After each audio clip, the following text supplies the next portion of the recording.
کتاب کا آخری صفحہ زرنش کے سامنے تھا۔ نم آنکھوں کے ساتھ کتاب بند کرتے ہی اس نے گہری سانس لی اور بے اختیار ہی اس نے کتاب کو پلٹا کر اس کا سر ورق اپنے سامنے کر لیا تھا۔ کتاب کے سر ورق پر ایک نوجوان لڑکے کی تصویر تھی جس نے سر کے اوپر ٹوپی اس طرح سے پہن رکھی تھی کہ ٹوپی کو چھوتا اس کا ہاتھ اور ٹوپی نے اس کے چہرے کو بالکل چھپا دیا تھا، بس ہلکی سی شبیہ نظر آتی تھی۔ زرنش چند لمحے تک اس تصویر کو دیکھتی رہی۔ وہ ہاتھ سے بنایا ہوا ایک اسکیچ تھا۔ کتاب کافی پرانی تھی مگر اس کتاب کے ساتھ زرنش کے دل کی ہر دھڑکن جڑی ہوئی تھی۔ خود کو کمپوز کرتے اس نے کتاب آہستگی سے واپس میز پر رکھی اور اٹھ کر آئینے میں اپنا جائزہ لینے لگی۔ لمبے سیاہ بال، خمیدہ پلکیں اور سیاہ گہری آنکھیں اٹھی ہوئی ستوان آنکھ سے اس کے چہرے پہ چھائے غرور کا پتہ چلتا تھا۔ اوہو، کالج جانے کا بھی وقت ہو گیا۔ زرنش نے فکر مندی سے گھڑی میں وقت دیکھا۔ نماز کے بعد وہ جو کتاب لے کر بیٹھی تھی تو اب تک اسے ہوش ہی نہ آیا تھا۔ تیزی سے اپنے کپڑے لے کر وہ واش روم میں جا گھسی۔ تیار ہو کر وہ باہر نکلی تو گھڑی میں 9 بج رہے تھے۔ ایک پیریڈ تو نکل ہی گیا ہوگا۔ آج بہت اہم لیکچر بھی ہے۔ جلدی جلدی بیگ کے اندر اپنی کتابیں ٹھوستے ہوئے اس نے ایک نظر پھر سے میز پر دھری اس کتاب کو دیکھا جس کے لکھاری سے اسے محبت ہو چلی تھی اور تصویر میں دکھتے اس شخص نے اس کے دل پر قبضہ جما لیا تھا۔ اس بات کا خود زرنش کو بھی اندازہ نہ تھا۔ نہ جانے ایسے مرد دنیا میں کیوں نہیں ملتے، اتنے نرم دل اور حساس۔ وہ بے اختیاری اس رائٹر کے متعلق سوچتی گئی جس نے اس کتاب کے علاوہ دوبارہ کبھی کوئی کتاب لکھی ہی نہ تھی اور اب تک سینکڑوں بار گوگل، یوٹیوب اور ہر جگہ پر اس کتاب کو سرچ کر چکی تھی، لیکن اسی ٹوپی والی تصویر کے سوا اس رائٹر کی اور کوئی تصویر سامنے نہ آتی تھی۔ نہ ہی اس رائٹر کی کوئی خاص معلومات انٹرنیٹ پر اس سے مل سکی تھی، لیکن اس کے الفاظ تھے جو زرنش کو اپنے دل سے نکلتے ہوئے محسوس ہوتے تھے۔ یہی وجہ تھی کہ وہ نامحسوس انداز میں اکثر ہی اس کتاب کو ہاتھوں میں اٹھائے رکھتی تھی۔ کتنی دیر لگا دی زرنش، اب آ بھی جاؤ، اور ڈرائیور چھٹی پر ہے، تمہیں وین سے جانا ہے۔ نفیسہ بیگم نے متفکر انداز میں ناشتہ اس کے سامنے رکھا۔ زرنش نے ذرا کی ذرا نظر اٹھا کر ٹیبل کو دیکھا۔ امی، پہلے ہی دیر ہو گئی، میں بس نکلنے لگی ہوں۔ دوپٹہ سر پر جماتے ہوئے اس نے الوداعی انداز میں نفیسہ بیگم کی جانب ہاتھ ہلایا اور پھر اچانک رک سی گئی۔ کیا بات ہے امی، آپ پریشان نظر آ رہی ہیں؟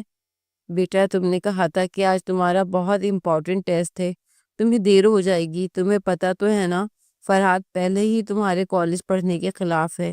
یہ نہ ہو تمہارے دیر سے آنے پر اسے غصہ آ جائے۔ آج اس نے اپنی کسی کام سے شہر آنا تھا، یہ نہ ہو کہ وہ یہاں چکر لگا لے، تمہیں گھر میں نہ دیکھ کر اگر وہ غصہ ہو گیا تو۔ پریشانی سے انگلیاں مروڑتی ہوئی نفیسہ بیگم کہہ رہی تھی، اور زرنش کو تو گویا دماغ ہی گھوم گیا تھا۔ امی، خدا کے لیے مجھے اس فالتو انسان کے ڈراوے نہ دیں۔ وہ انسان ہے، کوئی جن نہیں، اور نہ ہی میں اسی قید میں رہتی کوئی مظلوم شہزادی ہوں کہ وہ مجھ پر جو چاہے ظلم ڈھا سکتا ہے۔ میری اپنی زندگی ہے اور میں کوئی گناہ کرنے نہیں جا رہی کالج ہی جا رہی ہوں۔ اگر وہ ناراض ہوتا ہے تو ہو جائے میری بلا سے، مجھے کوئی فرق نہیں پڑتا۔ ان جاگیرداروں کو تو ویسے بھی عادت ہوتی ہے ہر کسی کو اپنا محکوم بنا کر رکھنے کی۔ تلخ لہجے میں کہتے ہوئے وہ باہر نکلتی چلی گئی تھی۔ بالوں کی پونی سے ایک لٹ نکل کر اس کے چہرے پر جھول رہی تھی۔ اپنے ہی دھیان میں گم وہ بیرونی دروازہ کھولتے باہر نکلی تو یکدم ٹھٹک سی گئی۔ سامنے ہی وہ کھڑا تھا۔ گہری براؤن آنکھوں میں سنجیدگی تھی، چہرے پر ہمیشہ کی طرح سجا ہوا غرور، ہاتھوں میں چمکتی رولکس کی گھڑی میں وہ وقت دیکھ رہا تھا مگر دھیان سارا زرنش کی جانب تھا۔ کہاں جا رہی ہو؟ اس کے لاپروانہ انداز میں پوچھنے پر زرنش گویا سلگ اٹھی۔ یہ میرا کالج کا وقت ہے، اس نے تلخ لہجے میں جواب دیا تو فرحات بے نیازی سے پلٹا۔ ہاں جانتا ہوں، چلو آؤ میں تمہیں ڈراپ کر دوں۔ باہر کھڑی اپنی سیاہ پراڈو کی طرف قدم بڑھاتے اس نے زرنش کو گویا حکم دیا تھا۔ اسی حکمیہ انداز پر تو وہ ہمیشہ سلگ جایا کرتی تھی۔ میں خود چلی جاؤں گی، کالج کا پوائنٹ سامنے سے ہی گزرتا ہے۔ زرنش نے اس سے جان چھڑانا چاہا لیکن وہ نظر انداز کرتا ہوا اپنی گاڑی میں جا کر بیٹھ چکا تھا۔ بیٹھتے ہی اس نے دوسری جانب کو دروازہ کھول کر گویا زرنش کو اشارہ کیا تھا کہ وہ اندر آ کر بیٹھ جائے۔ زرنش نے بے بسی سے پلٹ کر اندر دیکھا، جہاں نفیسہ بیگم التجائی انداز میں اسے ہی دیکھ رہی تھی۔ کیا مصیبت ہے! دانت پیستے ہوئے وہ نہ چاہتے ہوئے بھی اسی گاڑی میں آ کر بیٹھ گئی تھی۔ ایک نظر بھی اس پر ڈالے بغیر فرحاد نے گاڑی سٹارٹ کر دی تھی۔ زرنش نے ایک سلگتی نگاہ اس پر ڈالی۔ سیاہ رنگ کے شلوار قمیض میں مخصوص جاگیداروں والا حلیہ جسے دیکھ کر زرنش کو وحشت ہوا کرتی تھی۔ اچھا، تو تمہیں لگتا ہے کہ میں کوئی جن ہوں جو تمہارے اوپر مسلط کر دیا گیا ہوں، اور تم ایک مظلوم لڑکی؟ میرے سوال جواب سے تمہیں کوئی ڈر نہیں لگتا؟ ونڈ اسکرین پہ نظر جمائے وہ سنجیدہ لہجے میں پوچھ رہا تھا۔ ایک لمحے میں ہی زرنش کو اندازہ ہو گیا کہ وہ اس کی اور نفیسہ بیگم کی گفتگو سن چکا ہے۔ اس نے گہری سانس لی۔ جی ہاں، بالکل۔ میں آپ کو بالکل اجازت نہیں دیتی کہ آپ مجھ پر رعب جمائیں اور میری زندگی کے معاملات میں دخل اندازی کریں۔ میں کالج جاؤں یا جہاں بھی، وہ میرا مسئلہ ہے۔ آپ ہوتے کون ہیں سوال جواب کرنے والے یا مجھ پر پابندیاں لگا لینے والے؟ وہ تو جیسے اس سے چڑی بیٹھی تھی، ایک ہی سانس میں بولتی چلی گئی۔ فرحاد نے پلٹ کر ایک تیکھی نگاہ اس پر ڈالی تھی۔ کیا بھول گئی ہو کہ میں تمہارا کون لگتا ہوں؟ میرا تو تم سے جو رشتہ ہے اس کے تحت میں تم سے ہر طرح کے سوال و جواب کی آزادی رکھتا ہوں، بلکہ شاید تمہیں اندازہ نہیں کہ شوہر کی مرضی کے بغیر بیوی نہ تو کہیں جا سکتی ہے اور نہ ہی کوئی کام کر سکتی ہے۔ تمہیں تو پھر بھی بڑی آزادی دی ہوئی ہے کہ ماں کے گھر میں رہتے ہوئے آرام سے اپنی تعلیم مکمل کر رہی ہو۔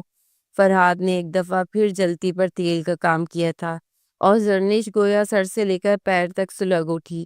اس کا یہی حکم، یہ انداز، احسان جتاتا ہوا لہجہ تو اسے برا لگتا تھا۔ اس نے نفرت بھری نگاہ فرحاد پر ڈالی۔ اپنے احسان اپنے پاس ہی رکھے۔ میں کسی ایسے دو کوڑی کے رشتے کی محتاج نہیں ہوں جو مجھ سے جینے کی آزادی ہی چھین لے۔ میں کسی کی پابند نہیں، خاص طور پر آپ کی، سختی سے کہتے ہوئے اس نے منہ دوسری جانب پھیر لیا تھا، جبکہ ڈرائیونگ سیٹ پر بیٹھے فرحاد کا تو گویا رواں رواں سلگ اٹھا تھا۔ اس نے پلٹ کر ایک جانچتی ہوئی نگاہ زرنش پر ڈالی۔ یہ کیا کر رہے ہیں آپ؟ کالج دائیں جانب ہے۔ اس نے فرحاد کو غلط موڑ کاٹتے ہوئے دیکھا تو بے اختیار ہی بول اٹھی تھی۔ اب کی بار وہ اس کی جانب مڑا۔ اس کے چہرے پر بڑی معنی خیز سی مسکراہٹ تھی۔ جانتا ہوں میں یہ تمہارے کالج کا روڈ نہیں ہے۔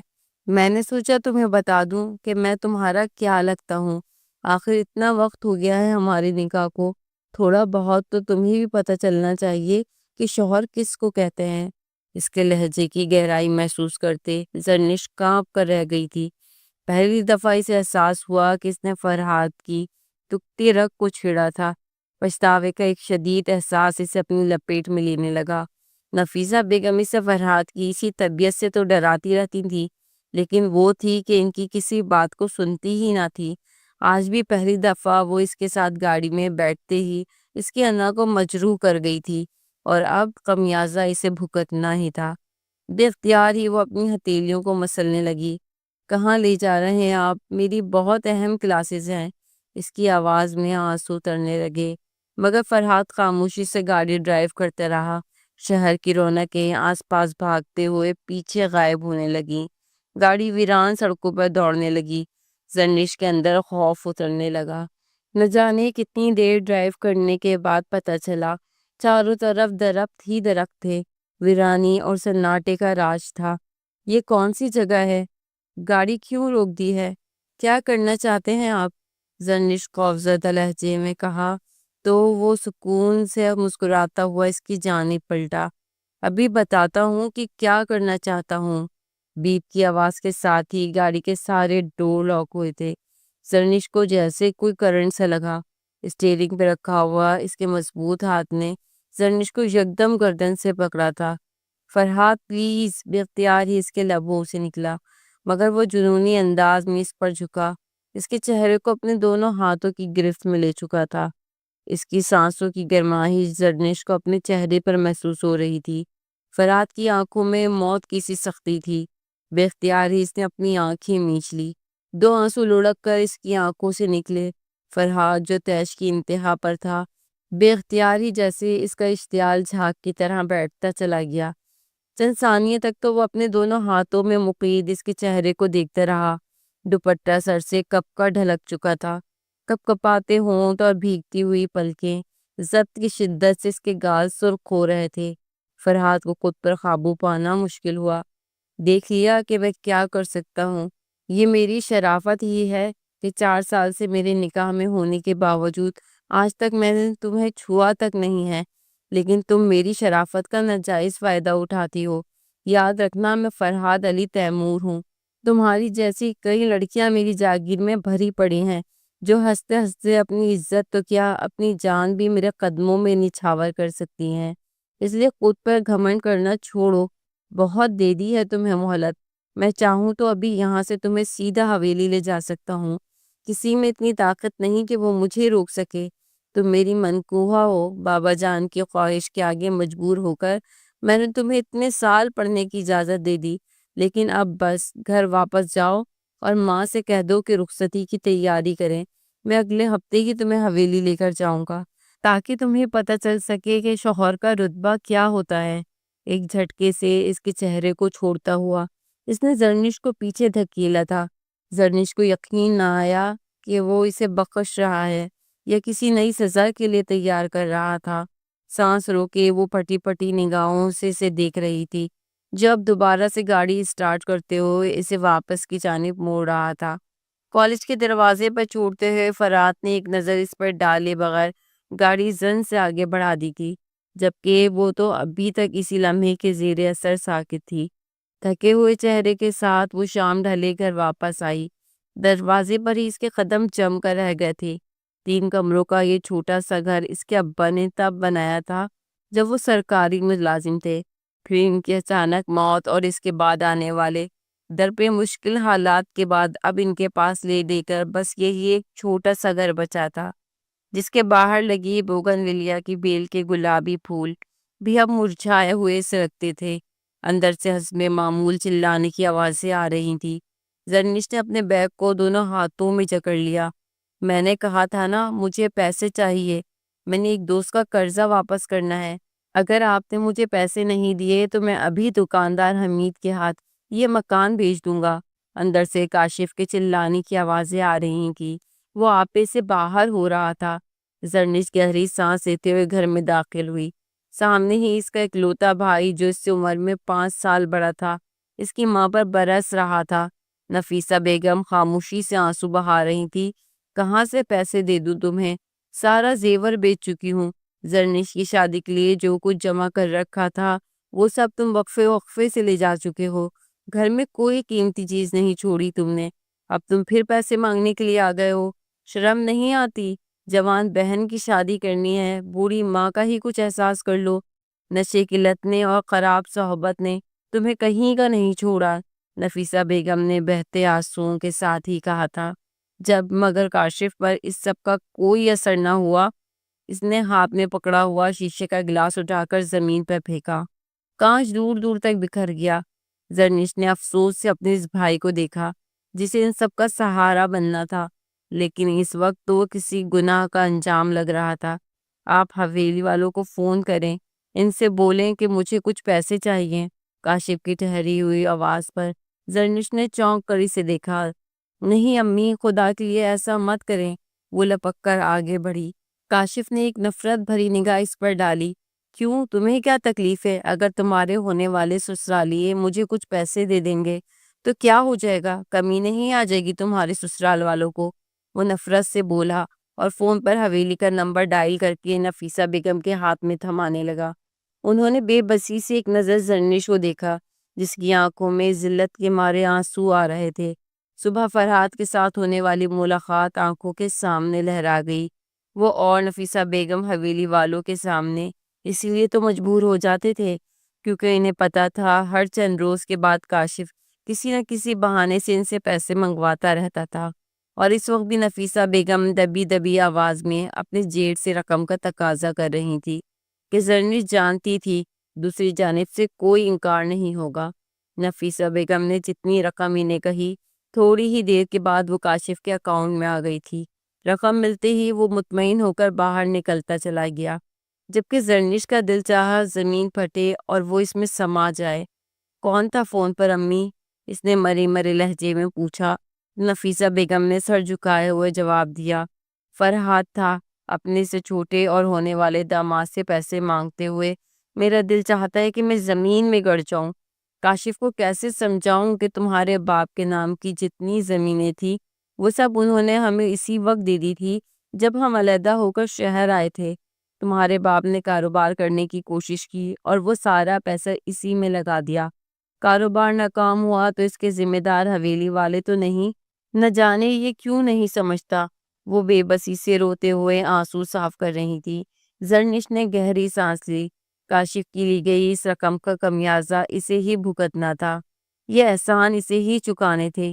اسی لیے تو فرحات جیسے گنوار کے ساتھ ایک لفظ بولے بغیر اس کی ماں نے اس کا رشتہ طے کر دیا تھا۔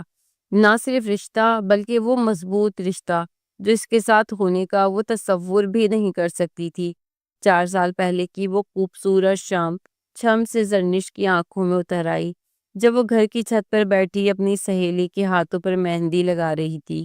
زرنش زرنش کیا کر رہی ہو؟ چھوڑو یہ سب، اٹھ کر ہاتھ منہ دھو لو، اپنی کسی دوست سے کہو کہ آ کر تمہارے ہاتھوں پر مہندی لگا دے، کچھ دیر کے بعد تمہارے تایا جان لوگ آ رہے ہیں، امی نے بجھی بجھی سی آواز میں کہا تو زرنش نے چونک کر انہیں دیکھا۔ تایا جان ہمارے گھر؟ وہ تو آخری دفعہ تب آئے تھے جب ابا جان کا انتقال ہوا تھا۔ آپ ہی تو کہتی ہیں کہ انہیں حویلی کے کاموں سے فرصت نہیں ملتی۔ انہوں نے تو پلٹ کر کبھی ہمارا حال تک نہیں پوچھا کہ ہم کھانا کھا کر سوتے ہیں یا بھوکے۔ آج وہ کیا لینے آ رہے ہیں؟ زرنش کی آواز میں ہلکی سی خفگی تھی۔ وہ مہندی لگانے میں مصروف رہی۔ نفیسہ بیگم نے چند لمحے تک تو اسے دیکھا، پھر آگے بڑھ کر اس کے ہاتھ سے مہندی کی کون لے لی۔ انہوں نے تمہارا رشتہ مانگا ہے اپنے بیٹے فرحات کے لیے اور میں نے ہاں کر دی ہے۔ آج تمہارا نکاح ہے۔ نفیسہ بیگم کے لہجے میں مصنوعی مضبوطی تھی۔ زرنش نے حیرت سے سر اٹھا کر اپنی ماں کو دیکھا۔ نکاح میرا؟ فرحات کے ساتھ؟ کون ہے یہ فرحات؟ میں کیا کوئی ٹیشو پیپر ہوں جسے آپ اٹھا کر ان کے ہاتھوں میں تھما رہی ہیں؟ نکاح کوئی عام چیز تو نہیں ہے امی، بے اختیار ہی اس کے لبوں سے نکلا، مگر نفیسہ بیگم خاموشی سے پلٹ گئی تھی۔ جلدی سے نیچے آؤ، پورا گھر بکھرا پڑا ہے، کچھ ہی دیر میں وہ لوگ پہنچ جائیں گے۔ نفیسہ بیگم سیڑھیاں اتر گئیں، جبکہ زرنش کو تو یوں لگ رہا تھا جیسے وہ کسی خواب میں جی رہی ہو۔ وہ ماں کے پیچھے پیچھے سیڑھیاں اترتی نیچے آئی۔ امی کیا آپ مذاق کر رہی ہیں؟ اس نے پوچھا تو نفیسہ بیگم ایک جھٹکے سے پلٹی۔ نہیں، میں مذاق نہیں کر رہی۔ کاشف کا تمہیں پتہ ہے اسے اپنا ہوش نہیں۔ 8ویں کے بعد اس نے جو اسکول چھوڑا ہے تو کبھی پلٹ کر کسی کتاب کا منہ نہیں دیکھا۔ سارا دن الٹے سیدھے دوستوں میں بیٹھتا ہے، نشہ کرتا ہے، پیسے مانگتا رہتا ہے، ہر چیز بک چکی ہے۔ میرے پاس اسے دینے کے لیے پیسے نہیں ہوتے تب وہ حویلی والوں سے فون کر کر کے پیسے منگواتا رہتا ہے۔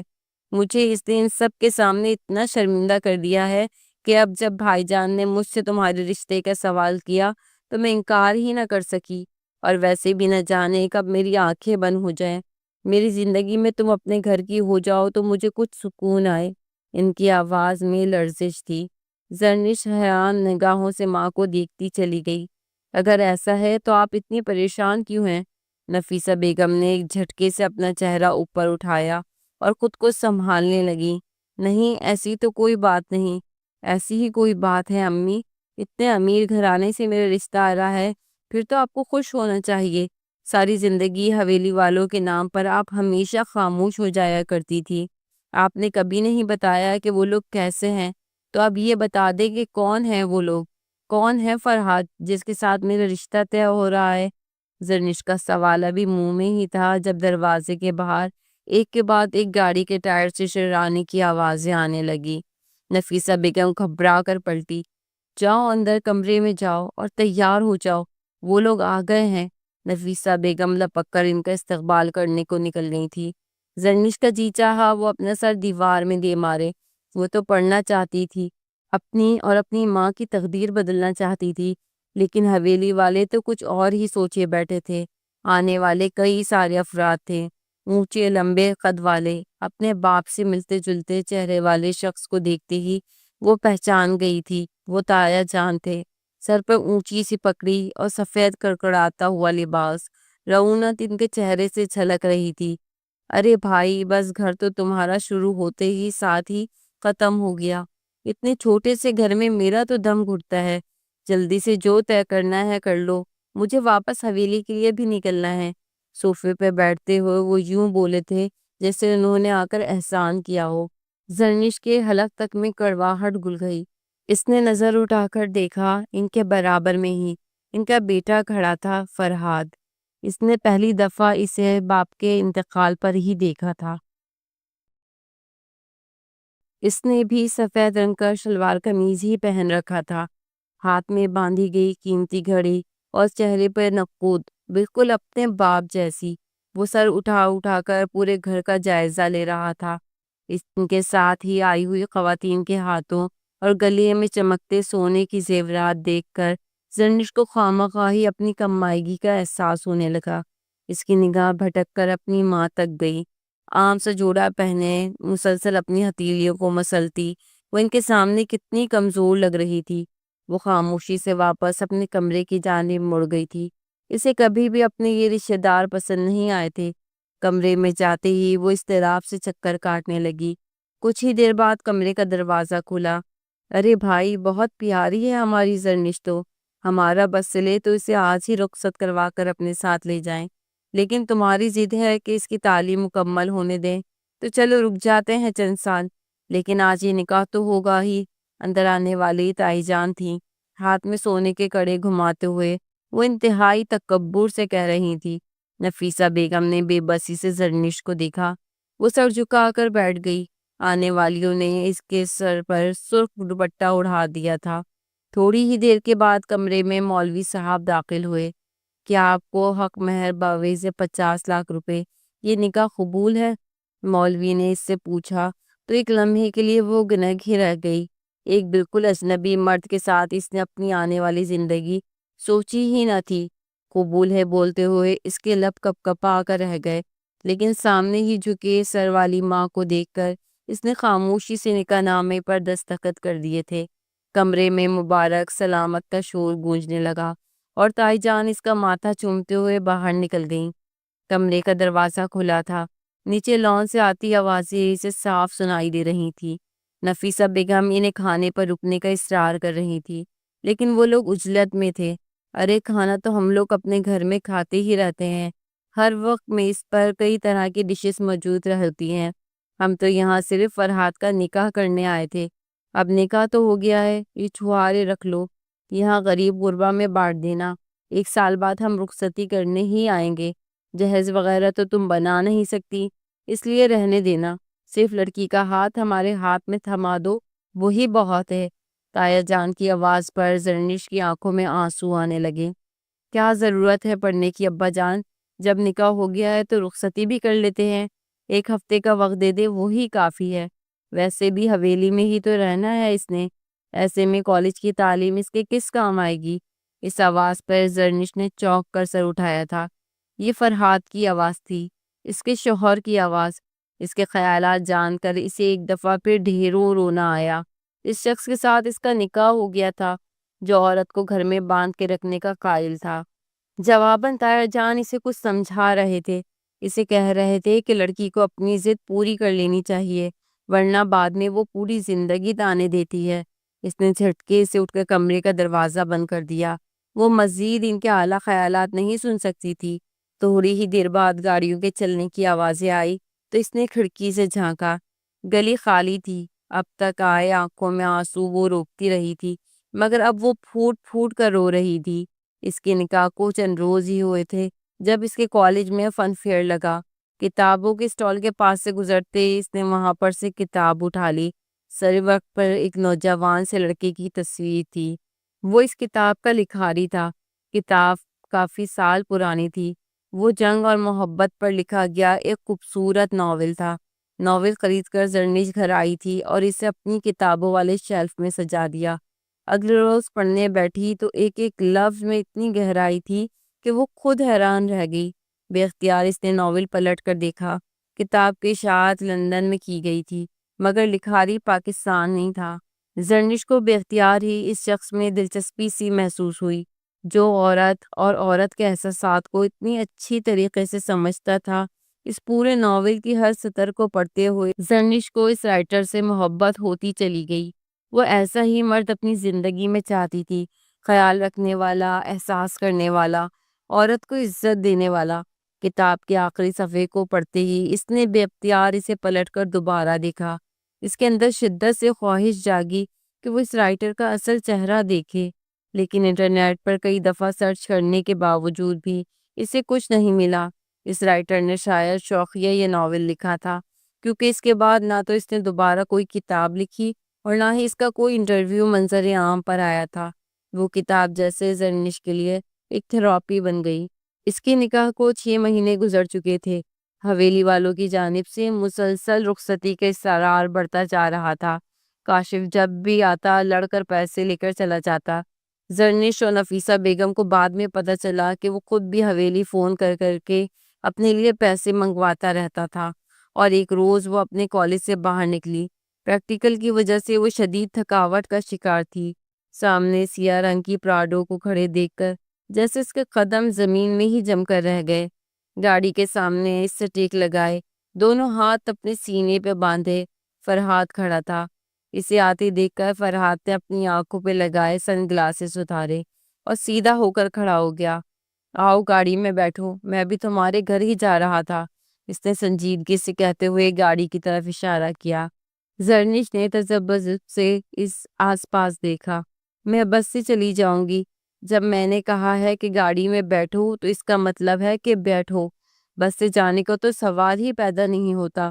میری منکوہا ہو تم، مجھے تو حیرت ہے کہ تم اس فالتو سے کالج میں کرنے کی آ جاتی ہو، کہیں کوئی اور ہی چکر تو نہیں؟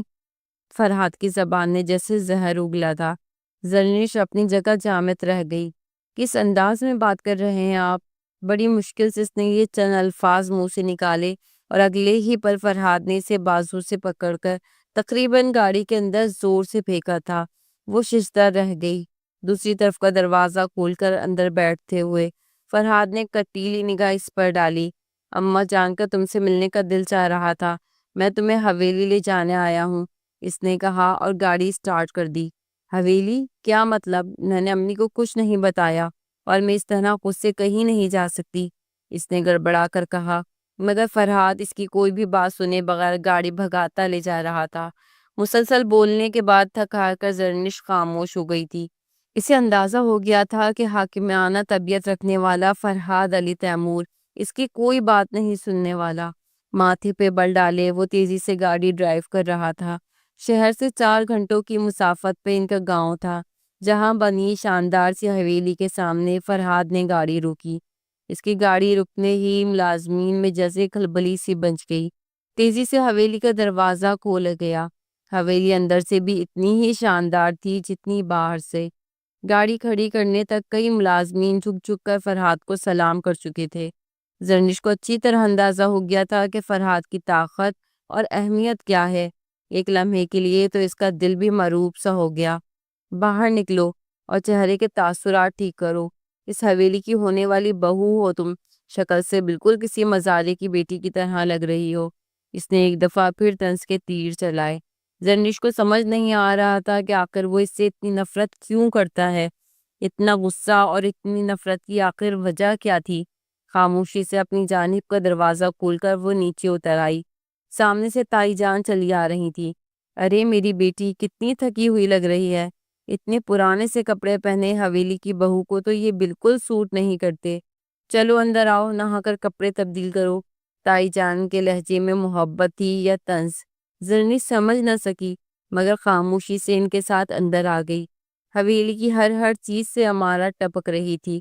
کون سی چیز تھی جو دولت کی شبیہ دکھا رہی تھی؟ تائی جان نے اسے ملازمہ کے حوالے کیا تو اسے لے کر انتہائی سجے سنورے کمرے میں داخل ہوئی۔ زرنش بے اختیار جھجک سی گئی۔ یہ اس کے چچا کا گھر تھا، اس کی آبائی حویلی تھی، لیکن وہ بچپن سے لے کر آج تک کبھی یہاں آئی نہیں تھی۔ آج پہلی دفعہ اس نے اس حویلی میں قدم رکھا تھا اور یہاں لانے والے شخص کی نفرت نے اسے بے حال کر دیا تھا۔ مجھے واپس جانا ہے، وہ منمنائی۔ تو ملازمہ نے حیرت سے اسے دیکھا۔ بی بی جی، مالکن صاحبہ نے کہا ہے کہ آپ کے کپڑے تبدیل کروا دوں۔ یہ آپ کا جوڑا ہے۔ مالکن نے آپ کے لیے پوری الماری کپڑوں سے بھر رکھی ہے، وہ اسے شوق سے دیکھتے ہوئے بتا رہی تھی۔ حویلی کی کئی ملازمائیں تو صرف اسے دیکھنے کے لیے ہی کمرے میں چلی آئی تھی۔ اس نے خاموشی سے جا کر لباس تبدیل کیا۔ کیا لائیں بی بی جی، میں آپ کے بال بنا دیتی ہوں۔ ملازمائیں کسی کنیز کی طرح اس کے آس پاس پھر رہی تھی۔ زرنش کو خوامخواہ سب کچھ عجیب لگنے لگا۔ شاید وہ خود پر ناز بھی کرتی اگر اسے فرحات کا رویہ اچھا لگا ہوتا۔ تیار ہو کر وہ ملازماؤں کے ساتھ ہی باہر نکلی تو سامنے ہی ڈرائنگ روم میں رکھے صوفے پر فرحات کھانا کھاتا ہوا نظر آیا۔ سامنے ٹیبل پہ ہر طرح کا کھانا رکھا تھا۔ تم بھی یہیں آ جاؤ۔ فرحات تو ڈائننگ روم میں جانے پر تیار نہیں ہے۔ تائی جان نے اسے ہاتھ سے پکڑ کر فرحات کے برابر میں بٹھایا تو ایک لمحے کے لیے وہ جھجک سی گئی، مگر فرحات کے چہرے پہ کوئی تاثر نہیں تھا۔ وہ خاموشی سے کھانا کھا رہا تھا۔ اب بھی کتنا وقت لگے گا بھائی تمہاری فالتو کی پڑھائی کو؟ میں حویلی میں بالکل اکیلی ہوتی ہوں۔ اب میں چاہتی ہوں کہ فرحات کی بیوی حویلی آ جائے۔ تمہاری امی سے تو بات کرنے کا کوئی فائدہ نہیں، وہ تو ہر بات میں زرنش نہیں مانے گی کہہ دیتی ہیں۔ اب تم ہی بتاؤ بھلا، اس پڑھائی کا تو تمہیں کوئی فائدہ ہوگا؟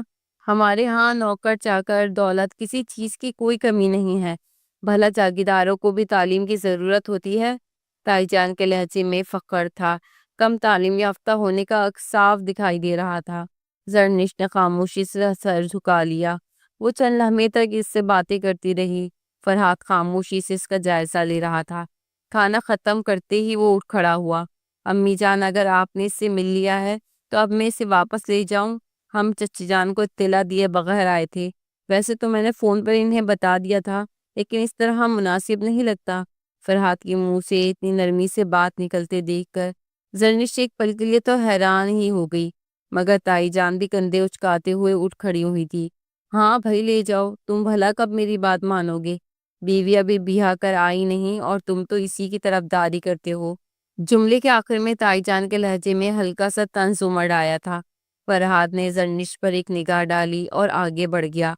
خود سے سمجھ نہ آیا کہ وہ کیا کرے۔ وہ خاموشی سے تائی جان کے سامنے جھک گئی۔ انہوں نے سر پہ پیاد دیا تو وہ پلٹ کر تیزی سے فرحات کے پیچھے باہر نکلتی چلی گئی۔ وہ اپنی گاڑی میں بیٹھا اسی کا انتظار کر رہا تھا۔ اس کے چہرے پر وہی نقود اور غصہ چھایا تھا۔ چند لمحے پہلے اس سے تائی جان کی طنز کے تیروں سے بچانے والا بھی وہی تھا۔ آخر اس کی شخصیت کے یہ دو روپ کیوں تھے؟ زرنش کو کچھ اندازہ نہ تھا۔ خاموشی سے دروازہ کھول کر اس کے برابر میں بیٹھ گئی اور چونکی جب گاڑی اس کے گھر کے سامنے رکی۔ شام کی سرمئی رنگت تاریکی میں بدلنے لگی تھی۔ نفیسہ بیگم نے اسے آتے دیکھ کر سکون کا سانس لیا۔ میں گاڑی مقرر کر رہا ہوں جو اسے روزانہ پک اینڈ ڈراپ دے دیا کرے گی۔ عام لوگوں کی طرح یہ بس یا رکشے استعمال کرے، مجھے یہ بالکل اچھا نہیں لگتا۔ فرحاد نے کھڑے کھڑے ایک دفعہ پھر حکم جاری کیا تھا۔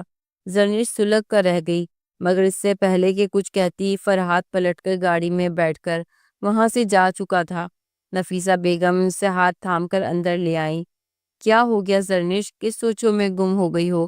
نفیسہ بیگم کی آواز پر وہ چونک کر حال کی دنیا میں آئی۔ کاشف کب کا اپنے پیسے لے کر جا چکا تھا۔ صرف نفیسہ بیگم ہی تھی جو پریشانی سے اسے دیکھ رہی تھی۔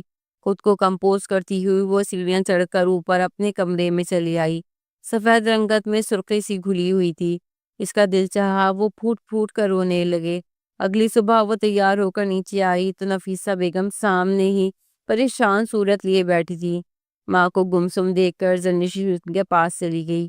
کیا بات ہے امی، آپ اتنی چپ چپ سی کیوں ہیں؟ زرنش نے پوچھا، ورنہ نارملی تو وہ صبح صبح اسے کالج ناشتہ کر کے جانے کی 100 تلقینیں کرتی تھی۔ زرنش کے سوال پر نفیسہ بیگم نے چونک کر سر اٹھایا اور اس کے ہاتھ میں بیگ کو دیکھا۔ کالج جانے کی اب کوئی ضرورت نہیں ہے، تمہارے دادا جان کا فون آیا تھا، انہوں نے 1 ہفتے بعد رخصتی کی تاریخ دے دی ہے۔ تمہارے جہیز کی جتنی بھی تیاری کرنی ہے اس کے لیے انہوں نے ایک لمبی رقم میرے اکاؤنٹ میں بھیج دی ہے۔ تمہاری پڑھائی کے بارے میں انہوں نے مجھے مزید کوئی اجازت نہیں دی، اسی لیے آپ خاموشی سے اپنی شادی کی تیاری کرو۔ انہوں نے نپے تلے انداز میں زرنش کو کہا، مگر وہ تو جیسے سکتے میں آ گئی تھی۔ رخصتی؟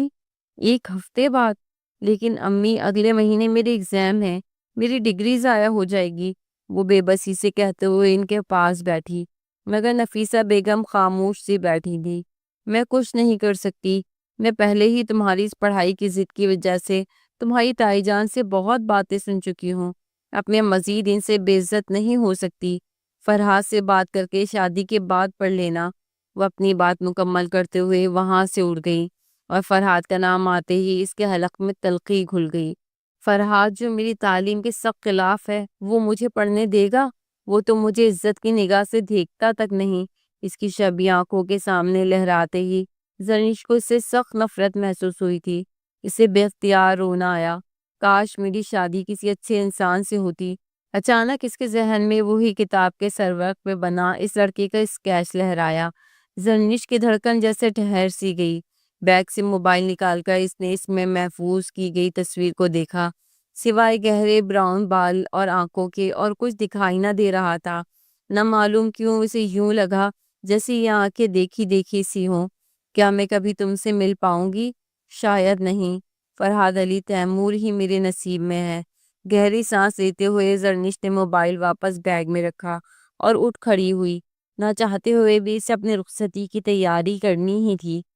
وہ ہفتہ اس نے کمرے میں بند رہ کر ہی گزار دیا۔ دوستی اس کی پہلے بھی کسی سے نہ تھی، اب وہ بالکل ہی چپ چپ رہنے لگی تھی۔ نفیسہ بیگم نے خاندان بھر کے تمام لوگوں کو شادی کارڈ بھیج دیے تھے۔ جو بھی آتا حیران ہی رہ جاتا، اتنی امیر گھر میں بیاہ کر جا رہی ہے کہ زرنش اسے تو خوشی سے پاگل ہو جانا چاہیے، لیکن اس کے تو مزاج ہی سیدھے نہیں ہو رہے۔ زرنش کے کمرے سے چھوٹی پھپھو کی بیٹی سیما نے باہر نکلتے ہوئے منہ بنا کر کہا تو پھپھو نے بھی سر ہلا دیا۔ فرحات کے لیے اپنی بیٹی دینے کا خیال تو ہمیشہ سے ان کے دل میں تھا، لیکن اب یہ زرنش اسی گھر میں دلہن بن کر جا رہی تھی جہاں کے خواب ان سبھی کی بیٹیاں دیکھا کرتی تھی، مگر صرف زرنش ہی تھی جس کو اپنے مستقبل سے کوئی امید نہیں تھی۔ گھر میں شادی کے ہنگامے جاگ اٹھے۔ اسے مایوں بٹھایا گیا تو زرد رنگ کے جوڑے میں وہ بالکل سرسوں کا پھول لگنے لگی۔ بے انتہا حسن میں سوگواری کھلی تو جو بھی دیکھتا وہ بلائیں لیتا نہ تھکتا۔ شادی کا دن آیا تو نفیسہ بیگم بار بار دروازے کی جانب دیکھتی رہتی۔ زرنش ان کی بے چینی بھاپ چکی تھی۔ کاشف کئی دنوں سے غائب تھا۔ نفیسہ بیگم نے اسے کئی فون کالز کر ڈالی تھی۔ وہ چاہتی تھی کہ بہن کی شادی پر اس کا اکلوتا بھائی تو موجود ہو، مگر کاشف نے ان کی کسی فون کا جواب دینا بھی ضروری نہیں سمجھا تھا۔ امی آپ پریشان مت ہوں، بھائی آ جائے گا، زرنش نے انہیں تسلی دی۔ نفیسہ بیگم سر جھٹکتے ہوئے اس کی جانب بڑھی۔ چلو تم تو اٹھو، تیار ہو جاؤ، بیوٹیشن کو تو تم نے منع کر دیا ہے، اب خود ہی اچھا سا میک اپ کر لینا۔ تمہاری شادی کا لہنگا تو بہت ہی خوبصورت ہے، یہ تمہاری دادی جان کا تھا، انہوں نے اپنا خاندانی لہنگا تمہارے لیے بھیجا ہے، یقیناً تم وہاں بہت خوش رہو گی۔ نفیسہ بیگم نے محبت سے زرنش کو کہا تو اس نے نظر گھما کر بیڈ پر پھیلے اس شاندار عروسی چوڑی کو دیکھا جس کا شاندار کام آج بھی اس کے لاکھوں روپے قیمت گنوا رہا تھا۔ خاموشی سے جوڑا اٹھا کر وہ کپڑے تبدیل کرنے چلی گئی۔ لباس پہن کر وہ باہر نکلی تو آئینے کے سامنے کھڑے ہوتے اسے یقین ہی نہ آیا کہ وہ اتنی حسین ہے۔ بالوں کو سادہ سے جوڑے میں لپیٹتے ہوئے اس نے میز پر دھری بہت ساری کلیاں اٹھا کر جوڑے کے گرد لپیٹ لی۔ میک اپ میں اسے ویسی ہی مہارت تھی۔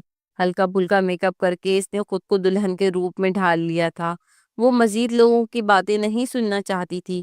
اسے اتنا تو پتا تھا کہ حویلی جانے سے پہلے ہی فرحاد علی تیمور نہ جانے اس کے ساتھ کیا سلوک کرے گا، لیکن اب وہ مزید اپنی زندگی کا تماشا نہیں منوا سکتی تھی۔ سائڈ ٹیبل پہ پڑی ہوئی اس ترچھی ٹوپی والے لڑکے کی تصویر پر ایک نظر ڈالتے زرنش نے وہ کتاب اٹھا کر دراز میں ڈال دی۔ اسے یقین تھا آج کے بعد وہ اس کتاب کو کبھی نہیں دیکھ پائے گی۔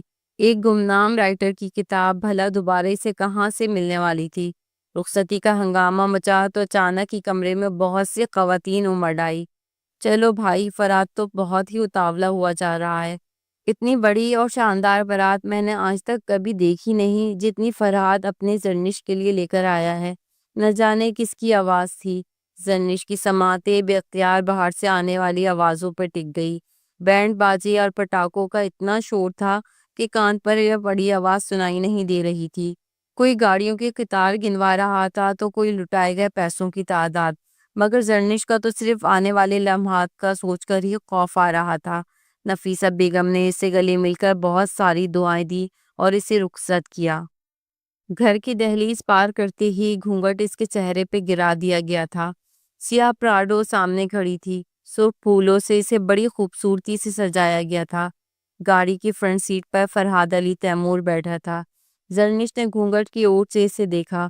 اسے لگا اس کی بصارت کو کوئی غلط فہمی ہوئی ہے۔ وہ مسکرا رہا تھا، یقیناً انتقام کے خیال سے مسکرا رہا ہوگا۔ اتنے سال میں نے اسے گھاس تو نہیں ڈالی، اب سارا غصہ نکالے گا، زرنش نے بجھے دل سے سوچا۔ اسے گاڑی کی پچھلی سیٹ پر بٹھا دیا گیا تھا۔ ساتھ حویلی کی چند اور خواتین بھی بیٹھ گئی تھیں۔ سب کی دعاؤں میں وہ رخصت ہوئی اور حویلی کی جانب گاڑی تیزی سے بڑھنے لگی۔ پورے راستے میں وہ دیگر خواتین ہی بات کرتی رہیں۔ نہ ہی زرنش نے سر اٹھایا اور نہ ہی اسے فرحاد کی جانب سے کوئی بات سننے کو ملی۔ گاڑی حویلی کے سامنے رکھی تو اسے احتیاط سے نیچے اتار لیا گیا۔ پھولوں کی ایک بارش تھی جو اس کے اوپر چاروں جانب سے برسنے لگی۔ شادیانے بج رہے تھے، چاروں جانب خوشی کی پکاری تھی۔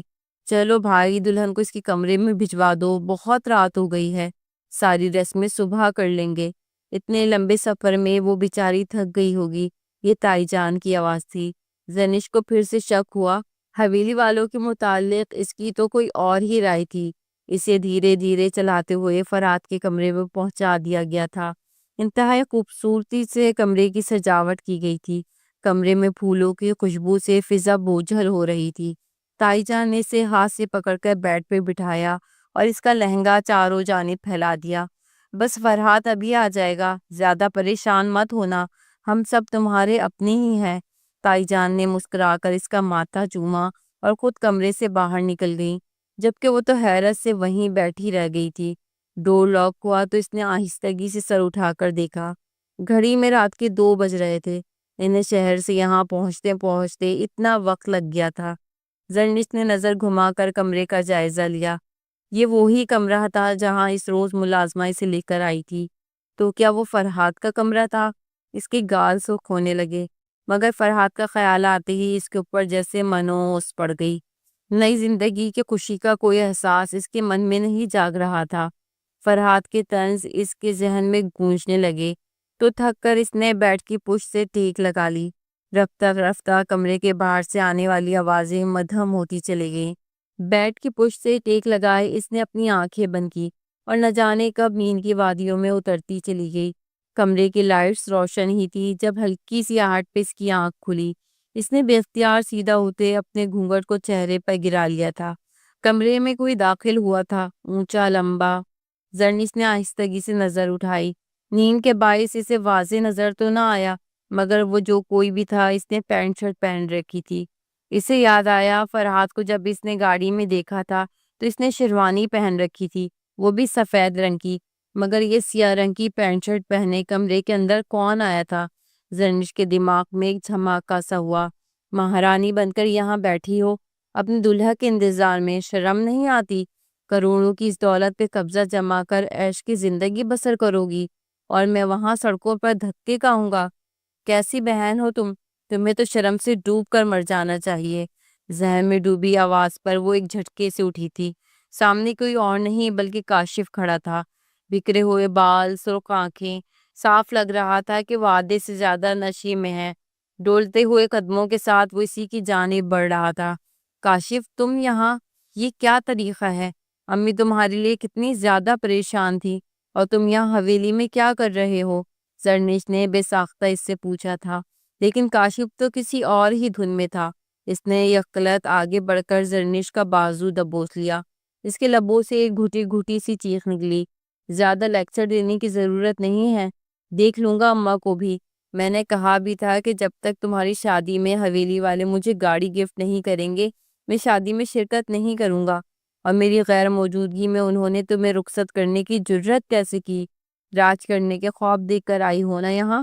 اگر یہ دولت اور روپیہ مجھے نہیں ملے گا تو تجھے بھی میں یہاں نہیں ٹکنے دوں گا۔ دیکھنا فرحاد تجھے یہاں سے دھکے مار کر باہر نکالے گا، بلکہ ہو سکتا ہے سیدھے تجھے جان سے ہی مار ڈالے۔ وہ غرا رہا تھا اور زرنش اپنے سگے بھائی کے منہ سے ایسے الفاظ سن کر زمین میں گڑے جا رہی تھی۔ تکلیف سے اس کی آنکھوں سے آنسو بہہ رہے تھے، مگر صدمے سے اس کی زبان بند تھی۔ زیادہ ڈرامے مت کر، چل یہ سارا زیور اتار کر مجھے دے اور الماری سے پیسہ بھی نکال کر دے۔ سلامیاں تو خوب ساری ملی ہوں گی نا، دکھا مجھے کتنے پیسے ہیں تیرے پاس۔ کاشف نے یکلت اسے جھٹکے سے اسے بیڈ پر پھینکا اور اس کے پاس رکھا ہوا پرس جھپٹ لیا۔ زرنش تو پھٹی پھٹی نگاہوں سے اسے دیکھے جا رہی تھی۔ وہ اندر داخل ہوا، وہ جس سے زرنش کو ہمیشہ خوف آیا کرتا تھا، مگر آج اس لمحے اسے اندر آتا دیکھ کر زرنش نے بے ساختہ شکر کا کلمہ ادا کیا۔ مگر وہ کمرے کے اندر قدم رکھتے ہی بری طرح ٹھٹکا تھا، چہرے پہ چھائی مسکراہٹ غائب ہوئی۔ سامنے کاشف کو پرس کھولے رقم نکالتے دیکھ کر اس کے ماتھے کے بالوں میں ایک ساتھ کئی گنا اضافہ ہوا تھا۔ تم تم یہاں کیا کر رہے ہو؟ اس نے ایک نظر بیڈ پر بے ترتیب حال میں پڑی زرنش پر ڈالی اور دوسری نگاہ کاشف پر۔ ناگواری اس کے لہجے میں جھلک رہی تھی۔ اسے اندر آتا دیکھ کر ایک لمحے کے لیے تو کاشف بھی چونکا۔ ارے دولہا بھائی صاحب، آئیے آئیے، گلے تو ملیے۔ میری بہن کی چہرہ کشائی کی تقریب سے پہلے اپنے سالے کو کوئی خرچہ پانی نہیں دیں گے؟ ایک آنکھ دباتے ہوئے وہ عامیانہ انداز میں بولا تو زرنش شرم سے زمین میں گڑ کر رہ گئی، مگر فرحاد کا تو چہرہ پل بھر میں دھواں دھواں ہو گیا تھا۔ کیا بکواس کر رہے ہو؟ کیسا خرچہ؟ اور تم یہاں اس وقت کیا کر رہے ہو؟ وہ غصے میں بولتا ہوا آگے بڑھا تو اچانک ہی کاشف نے اس کے کندھے پر ہاتھ رکھا تھا۔ ارے غصہ مت کریں دولہا بھائی، اور زیادہ میری بہن کی ہمدردی کرنے کی ضرورت نہیں۔ میں نے آپ کو بتایا تھا نا، یہ بہت ہی آوارہ کردار کی لڑکی ہے۔ یہ کالج میں نہ جانے کتنے لڑکے اس کے عاشق تھے، اس لیے تو شادی کرنے پر رضامند نہیں ہوتی تھی۔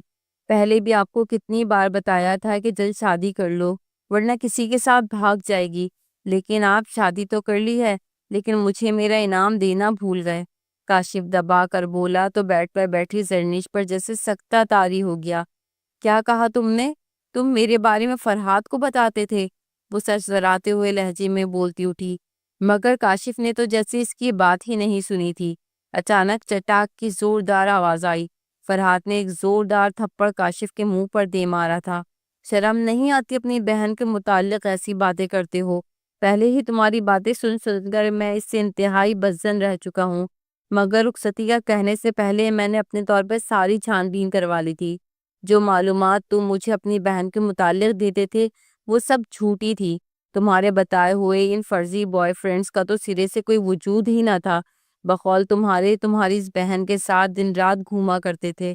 تمہاری باتوں میں آ کر میں ہمیشہ چچی جان اور زرنش کے ساتھ غلط رویہ رکھتا تھا، لیکن اب مجھے افسوس ہے، میری آنکھیں کھل چکی ہیں۔ اب میں تمہاری کسی بات پر کان نہیں دھروں گا اور نہ ہی میں تمہیں مزید ایک روپیہ بھی دوں گا۔ نکل جاؤ یہاں سے۔ فرحاد نے اچانک ہی کاشف کو گریبان سے پکڑ لیا تھا۔ زرنش جہاں کی وہاں کھڑی رہ گئی۔ ایک ہی پل میں اس پر کئی راز آشکار ہو چکے تھے۔ فرحاد اس سے بلا وجہ نفرت کیوں کرتا تھا اسے پتہ چل گیا تھا۔ وہ اس کا سگا بھائی کاشف، وہ کیوں حویلی والوں سے بار بار پیسے لیا کرتا تھا، اس بات کا جواب بھی آج اسے مل گیا تھا۔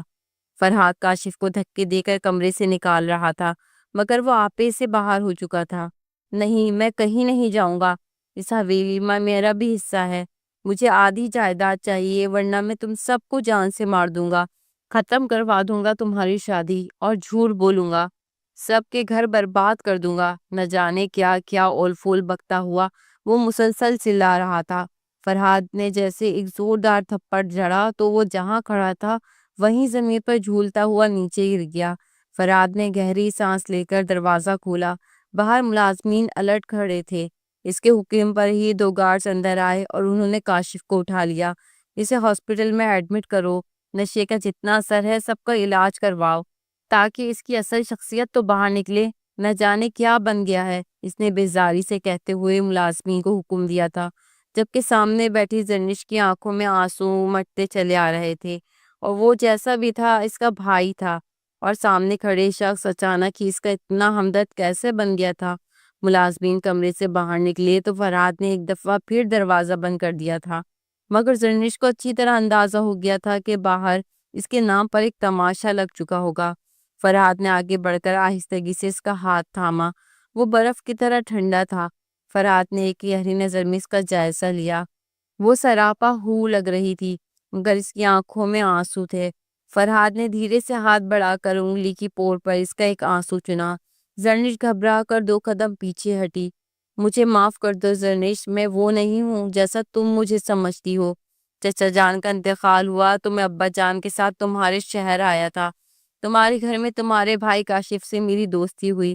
وہ بہانے بہانے سے مجھ سے پیسے لینے لگا۔ میں بھی اسے اپنا چچا زاد بھائی سمجھ کے مدد کر دیا کرتا، مگر میں نہیں جانتا تھا کہ وہ کس قماش کا لڑکا ہے۔ مجھے پہلی نظر میں ہی تم سے محبت ہو گئی تھی۔ تمہارے بھائی کا خیال کرتے ہوئے میں نے اپنے دل کا راز اس پہ کھول دیا۔ میں چاہتا تھا کہ جب میں رشتہ بھیجوں تو وہ چچی جان کو اس رشتے کے حق میں راضی کرے، لیکن وہ تو الٹا مجھے ہی استعمال کرنے لگا۔ تمہاری معلومات مجھے دینے کے بہانے وہ مجھ سے بار بار پیسے بٹورنے لگا۔ میں کبھی خوشی سے اور کبھی پریشانی سے اسے پیسے دیتا رہتا، لیکن ساتھ ہی وہ مجھے تمہارے بارے میں عجیب و غریب باتیں بتاتا۔ کبھی کہتا تمہاری لڑکوں کے ساتھ دوستیاں ہیں، کبھی کہتا تم آدھی آدھی رات کو آوارہ گردی کرتی رہتی ہو۔ میں گھر میں تمہارے رشتے کے متعلق بات کر چکا تھا، اب پیچھے بھی نہیں ہٹ سکتا تھا، اس لیے میں نے رشتہ کرنے کی ٹھانی۔ لیکن جب ہم نکاح کرنے کے لیے تمہارے گھر پہنچے تب تمہارے بھائی نے مجھے بتایا کہ تم اعلیٰ تعلیم کے لیے ملک سے باہر جانا چاہتی ہو تاکہ وہاں آزادی سے گھوم پھر سکو، اس لیے میں نے وہاں تعلیم کی مخالفت میں بات کی۔ میں جلد از جلد تمہیں اپنے پاس لانا چاہتا تھا۔ اس کے بعد بھی جب میں نے تعلیم کی مخالفت میں تمہارے یا تمہارے خلاف کوئی بات کی، اس کے پیچھے کاشف کی گئی باتوں کا ہی اثر ہوتا تھا۔ حقیقت تو نہ تو مجھے تمہاری پڑھائی سے کوئی مسئلہ ہے اور نہ ہی مجھے تمہارے کردار میں کوئی شبہ نظر آتا ہے، اور آج جب میں نے اپنی ساری تفتیش مکمل کر لی ہے تو میں اپنی پچھلی ساری سوچوں پر شرمندہ ہوں۔ وہ انتہائی پشیمانی سے کہتا اس کے سامنے کھڑا تھا، اس کا سر جھکا تھا۔ زرنش نے ایک خفت کی نگاہ اس پر ڈالی۔ وہ کیسے اپنے دل کو اس شخص کے لیے صاف کر لیتی؟ اس کے دل میں تو اس کے متعلق کو خیالات ہی نہ تھے۔ اور تبھی وہ چونکی۔ شیلف میں سے جھانکتی ایک چیز پر اس کی نگاہ پڑی تھی۔ وہ کیا ہے؟ وہ بے اختیار اس کی جانب بڑھی۔ فرحات نے اس کی نظروں کے تعاقب میں مڑ کر دیکھا۔ کتاب ہے، اس ٹائم تمہیں بک پڑھنی ہے کیا؟ اس نے حیرت سے کہا اور آگے بڑھ کر شیلف میں سے وہ کتاب نکالی۔ کتاب کے سرے ورق پر وہی اسکیچ والا لڑکا تھا۔ یہ وہی ناول تھا جو زرنش اپنے گھر میں پڑھا کرتی تھی۔ زرنش نے بے تابی سے ناول کو اپنے ہاتھ میں لیا۔ یہ آپ کے پاس کیسے؟ سفید پلٹاتے اس نے حیرت سے پوچھا تو فرحات جیسے ہنس پڑا۔ میرا ہی لکھا ہوا ناول ہے تو میرے پاس ہی ہوگا نا۔ اس کی بات پر زرنش پر جیسے ساتوں آسمان ٹوٹ پڑے تھے۔ آپ کا لکھا ہوا ناول؟ کیا مطلب؟ کتاب اس کے ہاتھ میں تھی اور نگاہ ہاتھ پر جمی تھی۔ وہ آہستگی سے بالوں میں ہاتھ پھیر کر بولا، وہ دراصل کیا بات ہے نا بیوی کہ میں اتنا بھی برا نہیں ہوں جتنا نظر آتا ہوں۔ میں ایک جاگیردار ضرور ہوں لیکن میرے اندر ایک آرٹسٹ بستا ہے۔ یہ ناول میں نے تب لکھا تھا جب میں لندن میں رہتا تھا، لیکن جب پبلش کروایا تو زیادہ ہٹ نہیں ہوا، اس لیے میں نے مزید لکھنے کا ارادہ ترک کر دیا، اور پاکستان آنے کے بعد تو دوبارہ کبھی خیال ہی نہیں رہا کہ پھر سے لکھوں۔ مگر تم کیوں پوچھ رہی ہو؟ تم نے پڑھا ہے کیا یہ ناول؟ فرحات نے آخر میں سوال کیا، مگر زرنش اسے یقین نہیں آ رہا تھا کہ وہ حیران ہو یا خوش۔ ایک لمحے میں ہی اس کی ساری مشکلات خوشیوں میں بدل گئی تھی۔ کتاب کا وہ خاموش لکھاری جس سے وہ عرصے دراز سے اپنے دل میں بسائے بیٹھی تھی، اچانک اس کے سامنے چلا آیا تھا، وہ بھی اتنے مقدس رشتے کے روپ میں۔ زرنش کو بے اختیار سامنے کھڑے فرحات پر پیار آیا۔ وہی تو تھی اس کی پہلی اور آخری محبت۔ جو کچھ فرحات نے کہا تھا اس کے حرف بحرف پر زرنش کو یقین آ چکا تھا۔ کتاب بند کر کے مسکراتے ہوئے اس نے ٹیبل پر رکھ دی۔ جی ہاں، میں نے پڑھا ہے، اس لیے میں اس کتاب کو پہچان گئی، اس نے مسکراتے ہوئے کہا۔ فرحات کو سمجھ تو نہ آیا لیکن وہ اتنے خوبصورت لمحات کو الجھن کی نظر نہیں کرنا چاہتا تھا۔ زرنش کا ہاتھ تھام کر اسے بیڈ پر اپنے برابر بٹھاتے ہوئے اس نے پھر سے پوچھا، کیا تم نے مجھے معاف کر دیا؟ فرحات کے سوال پر زرنش کھل کر مسکرا دی تھی۔ جی ہاں، بس مجھے میرے ایگزام دے لینے دیجیے، زرنش نے جملے کے آخر میں کہا تو فرحات دھیرے سے ہنس پڑا۔ یہ ایگزام کیا؟ تم جتنے مرضی ایگزام دے لو، مجھے کوئی اعتراض نہیں، بلکہ بابا جان اور امی جان کو بھی تمہارے پڑھنے پر کوئی اعتراض نہیں۔ نفیسہ چچی بھی کل حویلی آ جائیں گی، وہ یہیں رہا کریں گی کیونکہ ایک اکیلی عورت کے شہر میں رہنا مناسب نہیں۔ اب خوش وہ زرنش کی جانب جھکے کہہ رہا تھا اور وہ حیرانی بھری نظروں سے اسے دیکھتے ہوئے سوچ رہی تھی کہ وہ اس کی کسی نیکی کا صلہ تھا جس نے اس کی ساری مشکلات کو اپنی پوروں پر چن لیا تھا۔